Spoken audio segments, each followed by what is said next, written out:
In this series, we're going to discuss the most fundamental and foundational skills in freestyle, what they look like, how swimmers need to execute them, and why they're so important. We're going to go over upper body propulsion, lower body propulsion, timing and rotation, breathing, and alignment. These are all the key skills in freestyle swimming, and if swimmers can execute them at a really high level, they're going to swim really fast. And for coaches, it's really important to be able to see these skills, because once you can see them, you can help swimmers learn to change them. Today specifically, we're going to be focused on upper body propulsion.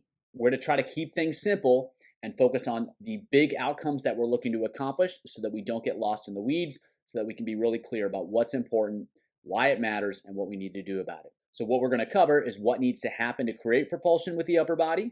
We're going to cover the strategies that swimmers typically use to do so. We'll discuss why they work, and we'll discuss how things differ depending on the task swimmers are trying to accomplish, as well as how they can differ from individual to individual. From a bottom line standpoint, what swimmers are trying to do is move as much water backwards as they can with each stroke. The more water they can move back with each stroke, the faster they will swim. And the way they can do that is they need to create a big surface area with as much of their arm as possible. They need to have that surface area moving backwards for as long as possible, and they need to pick up the hand speed in order to create the appropriate force. So that's basically what swimmers need to do.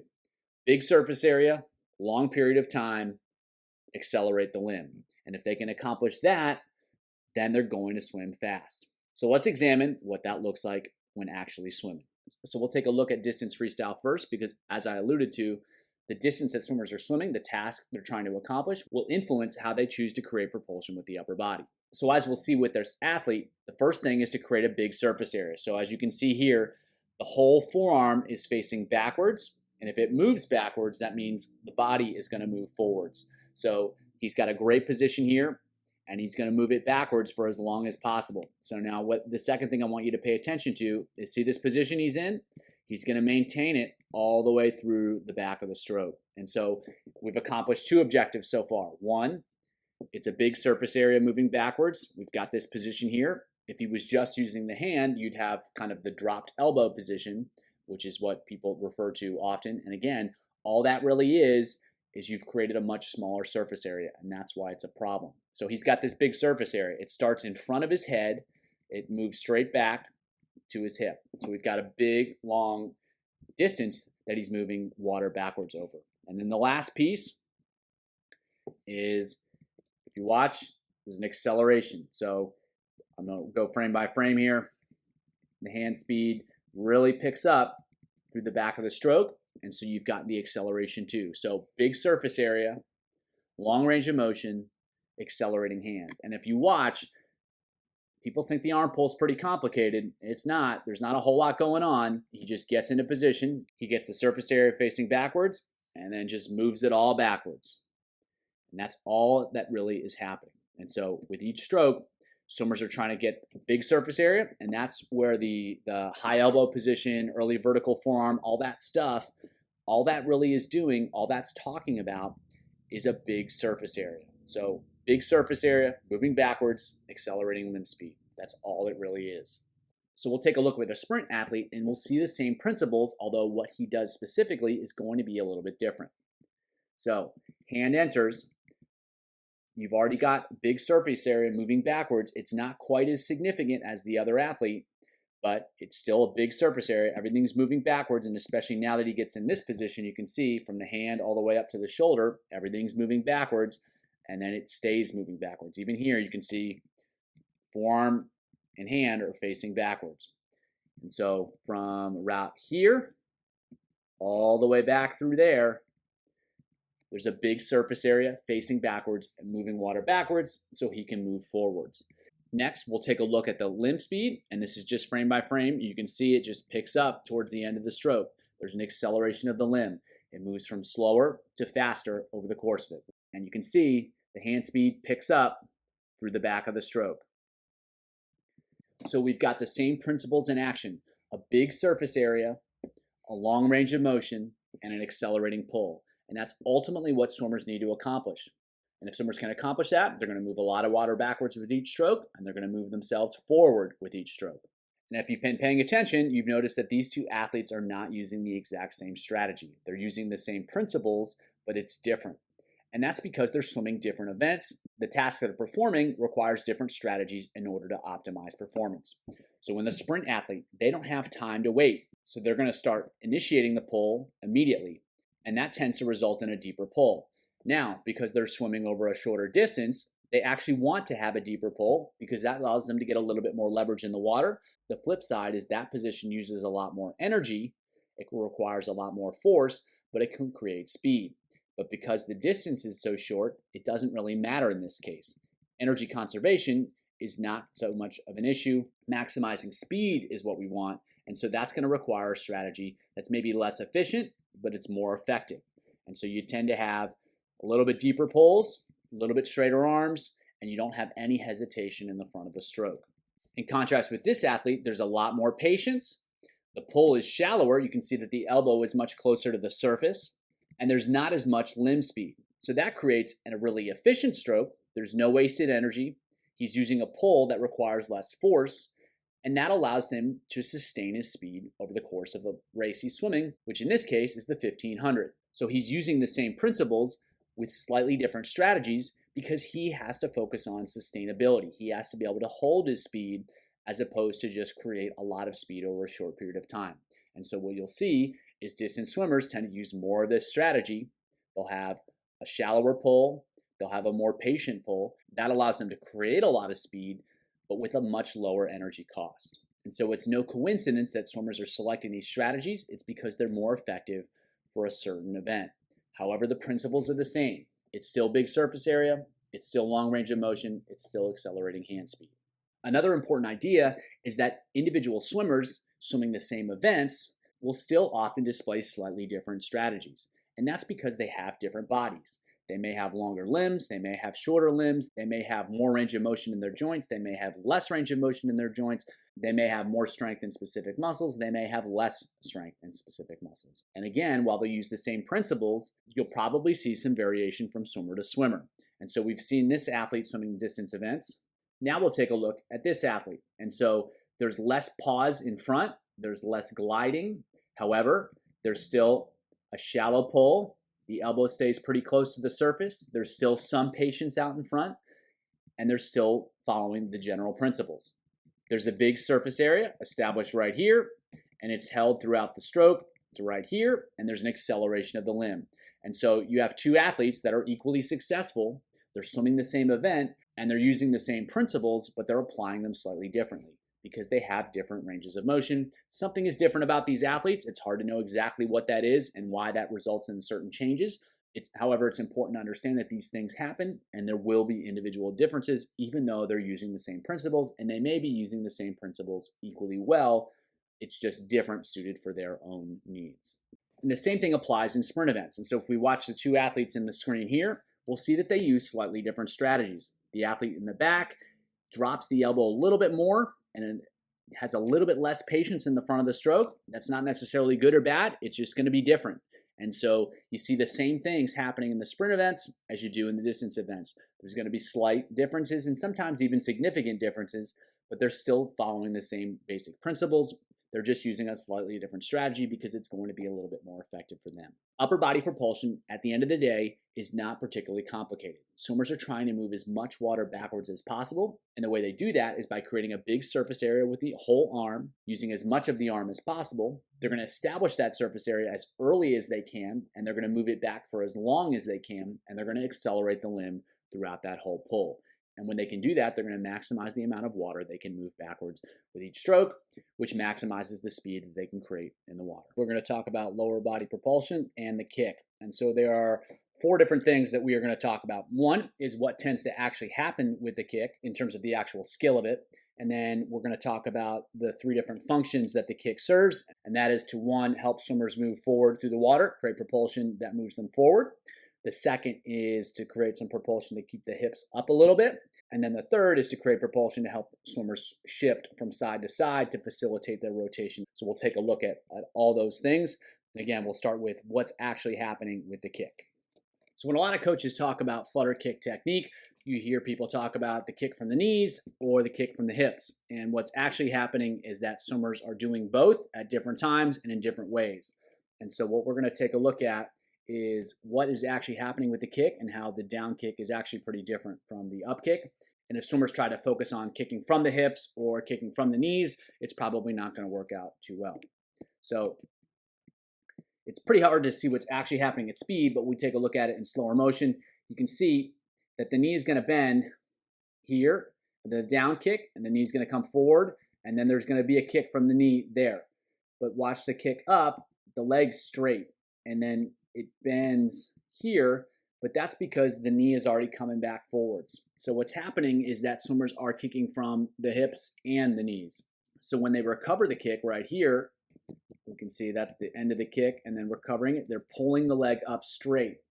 And then the reason it starts to bend is because the leg starts coming back down. And so you can see here, it starts to bend right there, but that's because the knee is starting to drive forward, and so that's coming from the hip. The knee is coming forwards, and then the foot is still traveling up, and so the knee drives forwards. That means the hip's punching the knee forwards, and then the leg snaps back, and the swimmer kicks through the knees. So during the up kick, it's pretty much entirely a straight leg kick from the hips.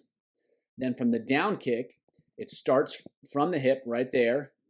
So the foot's still at the surface of the water, the knee drives forwards, and so the only way that that can happen is the kicks from the hip, and then the leg snaps down and swimmers kick through the knee. So straight leg recovery with the kick, then kick from the hip because the knee starts to move forward, the foot's still up at the surface, and then kicks from the knees and snaps the leg forward. So it's actually pretty different than what you hear people talk about.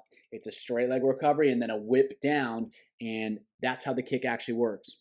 And so for some swimmers, they might need to focus a little bit more on kicking with straighter legs because they are kicking entirely from the knees. And then for some swimmers, you might need to tell them to bend their knees a little bit more because they're kicking entirely from their legs. So when it comes to the function of the kick, the obvious one is that it helps swimmers move forward in the water. So what you have here is the foot is going to create a lot of propulsion, and this kicking action gets it facing backwards so that it can kick backwards through that point, especially right there, and that's going to help the swimmer go forwards. And so as much of the surface area that's facing backwards and you kick backwards, that's going to allow swimmers to move forward, and so that's a key aspect of the kick, and that's why swimmers use this strategy, is that it puts them in a position where they can kick backwards with as much surface area as possible, even though the foot itself isn't necessarily set up to be really effective at creating propulsion. And that's why, swimmers don't get a lot of propulsion from their kick relative to their arms.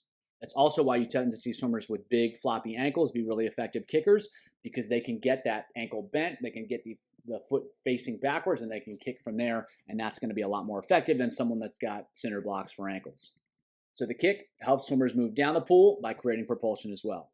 Now, the second thing that the kick can be really effective for is transferring the body from one side to the other and aiding the rotation. So if we watch, back up right here. So watch here, he's going to kick, and then he kicks down, and then that pops that same side hip up, pops the other hip down, and he shifts from side to side. He's going to do the same thing here. Boom, snaps that kick, and that helps him shift from side to side.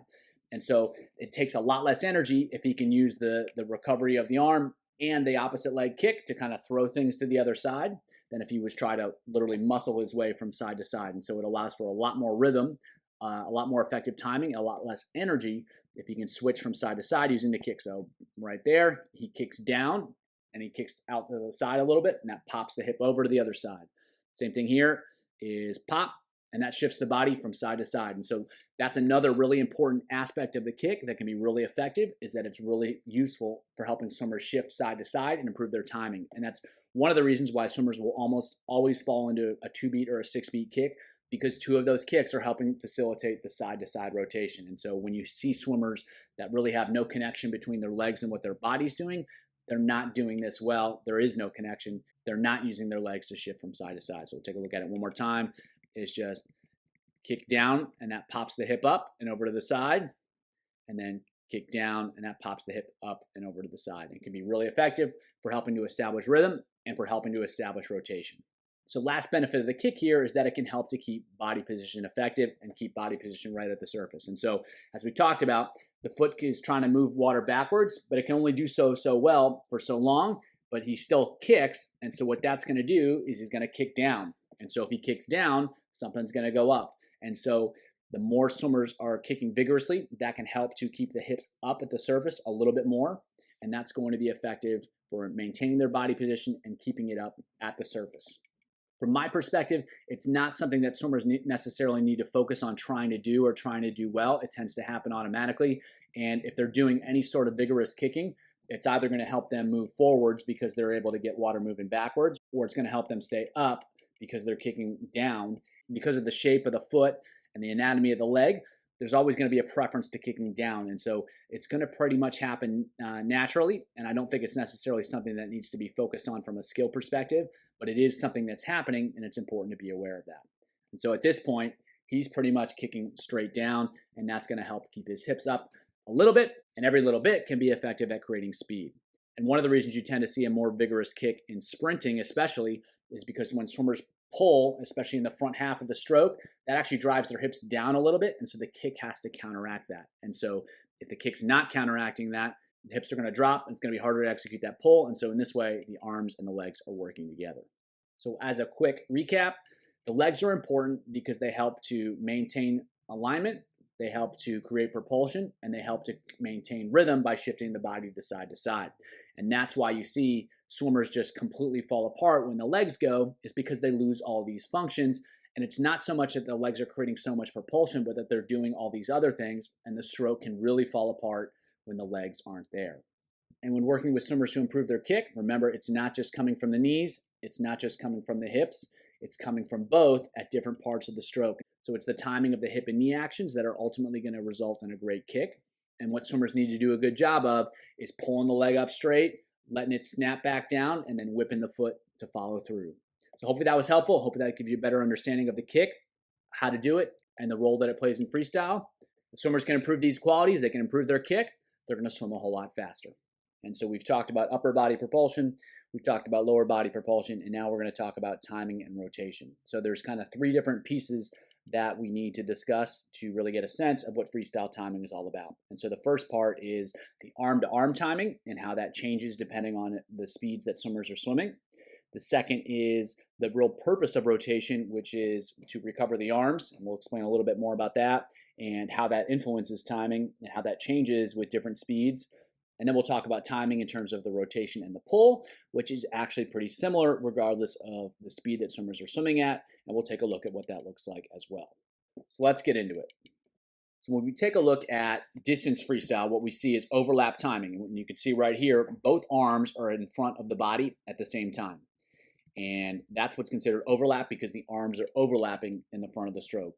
And so what that does is from right here, more or less stops creating propulsion with the arms.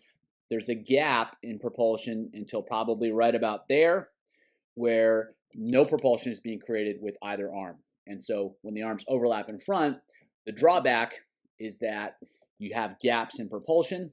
The benefit is it allows typically for energy saving, it's a little bit more of an efficient stroke. So in terms of the arm-to-arm timing at slower speeds, there's overlap in the front. And when one arm is working at a time and there's a period of time where neither arm is creating any propulsion. And that can happen when swimmers are really patient out in front. They wait to set up the catch, they wait to set up the stroke, and then they get into it, and then they pull. And then they wait, and then they pull. And so it can be really effective for longer distances because it's much more efficient than a sprint stroke where the timing is overlapped, which we'll discuss in a second. And it allows swimmers to generate a lot of speed. It's not quite maximal speed, but it's speed that can be sustained, which is ultimately most important in longer events. So when we start to discuss sprinters, that overlap is going to disappear. And now the arms are going to start to move more or less in opposition.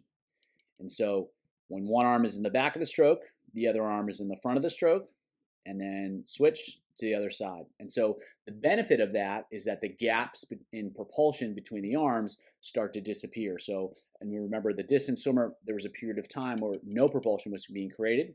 Well, now, if you watch the hand, the right arm behind him, it's still probably creating propulsion until we're right about there. It's kind of lost in the hip. But as you can see, his left arm is already starting to produce propulsion. And so there's no gap. And so again, finishing the stroke here, he's starting to create propulsion with the right arm. And so the arms tend to move in opposition. And that allows for a more continuous application of force, more continuous propulsion, and that allows swimmers to create higher speeds. And that's why swimmers will use this strategy when sprinting. They always want to keep one arm moving water backwards. So by organizing the timing so that the arms are moving in opposition, it allows swimmers to do that. They can create propulsion throughout the entire stroke cycle, and there's no gap in propulsion. So that's how the arm-to-arm timing changes when moving from a really long, sustained stroke to a sprint stroke. And it's not a light switch, it's more of a dimmer switch. And you'll almost always see swimmers use different strategies depending on the speed that they're trying to swim. So next we'll talk a little bit about rotational timing. And so the reason that swimmers rotate is basically if they try to stay flat, it's pretty much impossible to get your arm out of the water behind your body because the human shoulder joint is not built to do that. You can do it in fly, but that's only because you lift out of the water. And so you have to either lift out or rotate in order to get the arm out of the water. And so that's why swimmers do it. And so the recovery of the arm is going to be tied to the rotation. However, what happens is in order to create that either overlapping or oppositional timing we see in distance events and sprint events, swimmers have to change the timing of the arm recovery. And so in both cases, what happens is the arm recovery will start from a position of rotation. And in distance swimmers, what will happen is the recovery will just come through and then they'll rotate. Whereas in sprinters, as the arm is recovering, that's when they're rotating. And so we'll take a look at it here. And so you can see the arm recovery happens, and then when she gets to the front of the stroke, she rotates, especially right here. There's no rotation until right then, and then there's no rotation until she gets to the front. So that allows her to be a little bit more patient and execute the overlap timing. So if we watch what happens under the water, it's a little easier to see the timing. So arm recovery here, he's rotated to the side. Arm recovers, he enters, and then the rotation happens. And so that's the difference between the distance stroke and the sprint stroke. So rotation happens, the recovery happens, and then the rotation happens in distance swimming. And so that's the timing of the rotation and the recovery for distance swimmers. Then when we take a look at it for sprinters, enters already rotated. And then you go to the other side, enters already rotated. So enters, and then as he enters, as he reaches full extension, he is already rotated rather than entering and then extending out. So he still rotates on that left side here so that he can recover the arm. You can see he's rotated up. He gets that arm recovered, and then as he's recovering, he's rotating back to the side so he's already down once the hand really enters the water, and that allows him to initiate the pull right away so that there's no gap. So again, just to watch here, so pull, there's the rotation, no rotation, recovery, and then full extension, and then rotation. Whereas if we watch the sprinter, rotated, recovering, and then as the entry happens, already rotated back as opposed to extending forward and then rotating. And so that allows the distance swimmers to be more patient in the front of the stroke, which is what we want, and it allows the sprinter to be more aggressive in the front of the stroke, which is also what we want. So the recovery timing has to happen so that the shoulder can come up so that swimmer can get the arm out of the water. And then as they recover the arm, they're either going to be patient when they're a distance swimmer and then recover forward, or they're going to swing it around and recover as they rotate. And that's going to be a key difference in what determines the arm-to-arm timing, because that's the primary point of difference. So the last piece we'll take a look at is the rotation to pull timing. And so the swimmer gets to right about here, right when they're in the meat of the pull, the body is pretty flat, and then it rotates through as he pulls. So sets up the stroke, more or less flat, right as the arm crosses the shoulder, and then rotates through the pull. So one more time, sets up the stroke, rotates back, and now is pretty flat, and then is rotating as he pulls. Now with the sprinter, the same thing is happening. So starting to pull, now he's pretty flat, and then he's rotating through the back half of the pull. And so the rotation and pull timing is the same whether it's a sprinter or a distance swimmer. So watch it one more time here with the sprinter. So he's rotated a little bit to his left here. Now he's flat, and now he's rotating more to his right as he pulls through. So the timing between the pull and the rotation is the same for sprinters and distance swimmers. That part doesn't change because that allows swimmers to put their arm in the strongest position, to use the strongest muscles of the back. If you've heard of the open armpit concept, that's what allows the armpit to stay open for that much longer so that they can create more propulsion as they go through each pull. So one more time here, we'll take a look with the distance swimmer. Rotating away from the pull there, and that's going to allow them to create a little bit more propulsion. And again, rotating through the pull. Go back to the sprinter here, rotating through the pull, rotating through the pull. So as we've discussed, arm-to-arm timing changes between distance swimmers and sprinters in that distance swimmers have more of an overlap timing where both arms end up in the front of the stroke at some point, and only one arm is creating propulsion at a time. And there's often a gap in propulsion between arm pulls. In contrast, sprinters, they shrink that gap until it's nothing or almost nothing, and in some cases, there's some overlap of the arm pulls, and that way they can create continuous propulsion on the water, which is going to allow them to swim faster. And swimmers have to rotate to get their arms out of the water without dragging the arm through the water, and they'll time that so that the shoulder is back as they lift the arm out of the water.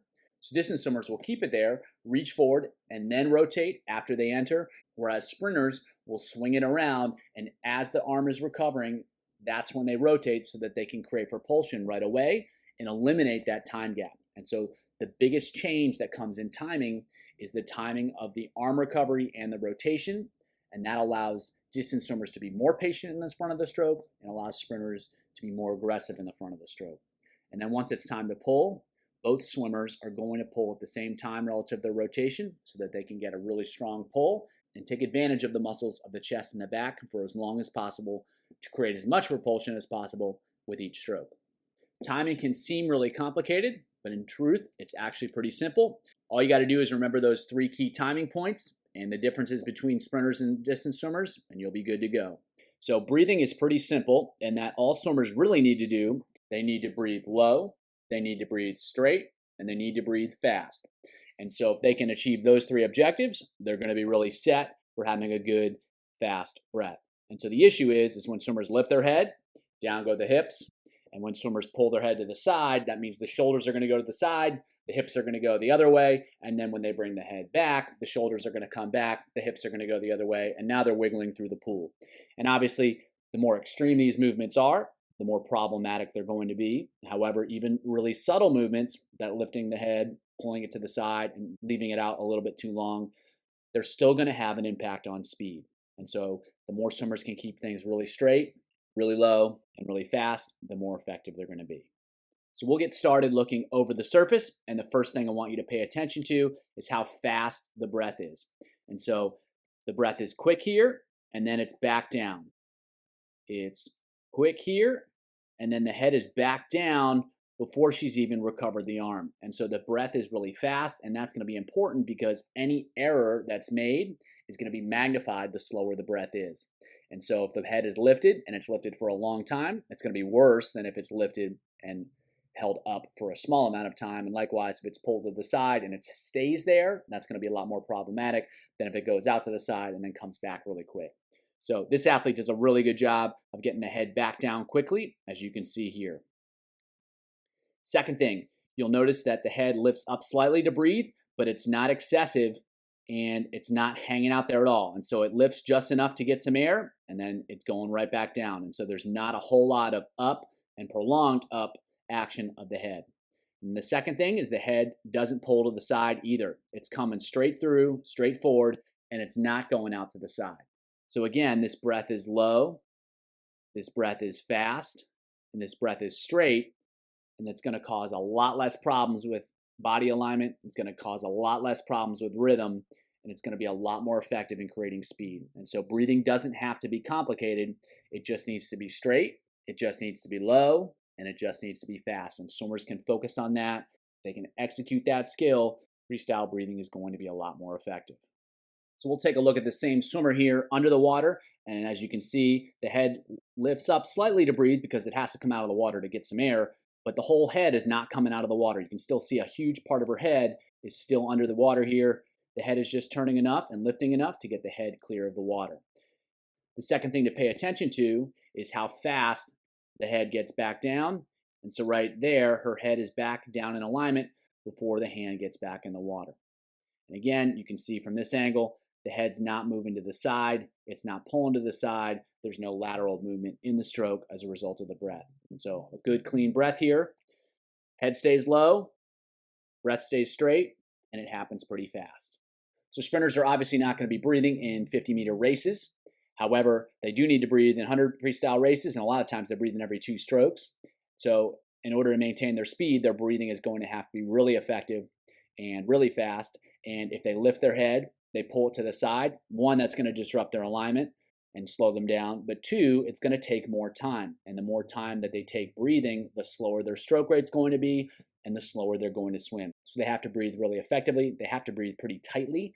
And doing so is going to allow them to maintain their speed as much as possible. So we'll watch an athlete here. And as you can see, the breath is really fast. He gets his head back down in the water way before he gets the hand into the water. So watch here, his head is back down and his arm just now enters the water. And so he's taking a really, really fast breath. And when he does that, you can see that there's no side-to-side action. He's not pulling his head out to the side, and he's barely lifting his head at all. And so this is a super effective breath because it's low, it's straight, and it's fast. And the faster swimmers want to go in terms of the shorter the distances they're going to swim, the less they can get away with. And because the stroke rates are a lot faster, there's a lot less room for error. So they have to breathe straight, they have to breathe low, and they have to breathe fast. And unfortunately, a lot of swimmers really struggle with these skills, and it causes a lot of problems in their strokes. They struggle to maintain their alignment, which really creates a lot more drag, which slows them down, and they have slower breaths as a result, and that really slows down their stroke rate, which makes it really hard to create speed. And it also really disrupts their rhythm because the rotation and everything gets thrown out of whack when the breath is really hanging out too long or it's pulled way out of place and way out of alignment. So when working with swimmers and breathing, the keys, keep it straight, keep it low, keep it fast. And so it's all about finding activities that reinforce those skills. You don't have to make it super complicated. You just have to address those 3 skills. And if you can, swimmers are going to be able to improve their freestyle and swim a lot faster as a result. Alignment is so important because it determines how much resistance swimmers create as they move through the water. The more resistance they create, the slower they're going to swim. There are 2 main issues that freestyle swimmers need to look out for. So the first thing is they want to be moving as horizontally through the water as possible. So they want to stay in horizontal alignment. Rarely will they be moving with the head down and the hips up too much, although that can happen. Generally speaking, when there's problems with lateral alignment, the head is up, the hips are down, they're kind of plowing through the water. And so that's going to create a ton of resistance, and swimmers are going to swim a lot slower as a result. So swimmers want to create as much horizontal alignment as possible. The second issue is lateral alignment. So when they're moving forwards, if they're going side to side, that's going to create issues with lateral alignment. Sometimes you see that independent of the breath because swimmers are swinging the arms across the body. And sometimes it's caused directly by the breath because by picking the head to the side, that's going to pull the shoulders out of alignment, the hips out of alignment, and now they've got problems. So poor alignment is really going to slow swimmers down. So making sure that they have great body position in the water and they can maintain that position is really, really important. One of the other important aspects of the skill of alignment is maintaining alignment as swimmers switch from position to position. So when they're on one side, they're rotated to the left, they've got to switch to the other side, and they've got to do that without losing their position. And that's really important. That's a really difficult skill for a lot of swimmers because they tend to think of body position, body alignment as a static thing, but really it's a dynamic thing, and that's where a lot of the challenge comes through. So we talked about breathing last time and how breathing can affect alignment. So if you want to know more about the breathing aspect of it, please watch that video. We're just going to stick with non-breathing alignment here, and we're going to take a look at what it looks like and what it looks like and what it can look like when things go wrong. So we'll take a look at horizontal alignment in distance swimming here, and as you can see, there's a line from hand to toe. And so what swimmers really want to accomplish is being really, really level in the water, and that's super important for minimizing the drag. And what you can see here is when the head's down, good alignment, and then even when he breathes, hips stay in position, it's still really good alignment. You can't see too much of a difference, and that's a really important aspect of maintaining great alignment is doing it through the breath. So again, staying really stable, staying really long, staying really level. Key aspect of alignment in freestyle. Take a look at the same thing in sprinters here, and you can see the head's down, the hips are up, and they're maintaining that position, and there's not a whole lot of movement in terms of up and down, hip side to side, or the hips dropping as they go through. So really level, really great position, and it's all about just holding that position. So distance swimmers and sprinters, there isn't too much of a difference in terms of the posture that they create and the position they create and the alignment they have as they move through the water. Being level at the surface is what's really, really, really important. So with horizontal alignment, it's not so much about what you do, it's about what you don't do.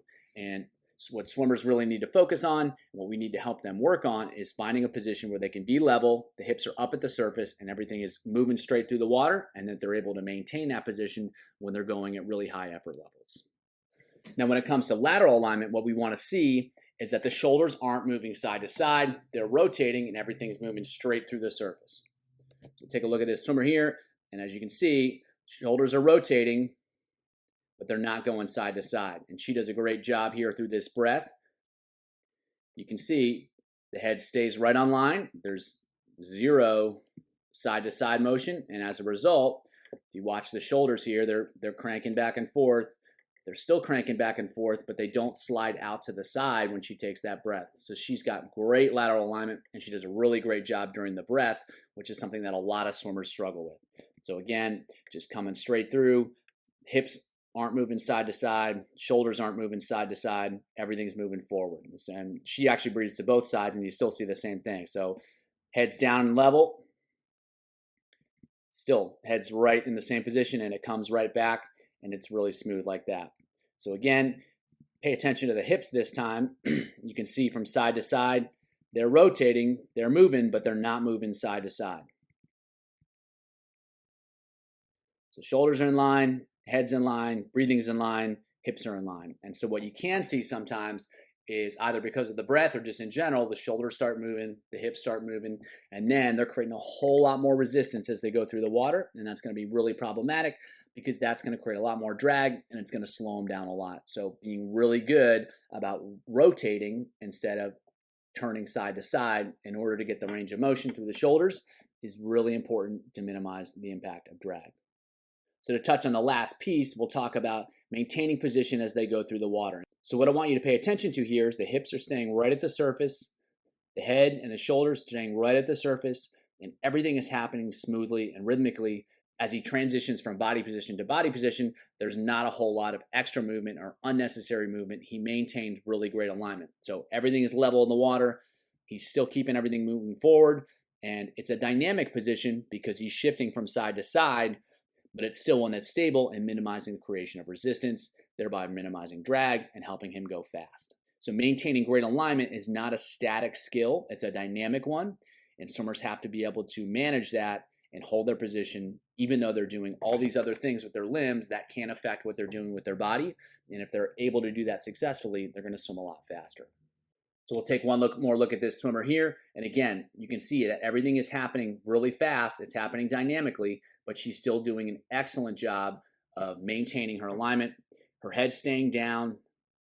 She's going side to side in terms of the rotation, but she's not going side to side in terms of a lateral deviation. She's keeping everything super clean and everything super fluid. And that's exactly what we're looking for. And this is during a sprint race. She's doing all these things at really high stroke rates. And again, maintaining alignment from a continuous perspective in terms of shifting from position to position is a really important skill, and it's one that's ultimately going to allow for swimmers to swim even faster. As always, keep it simple.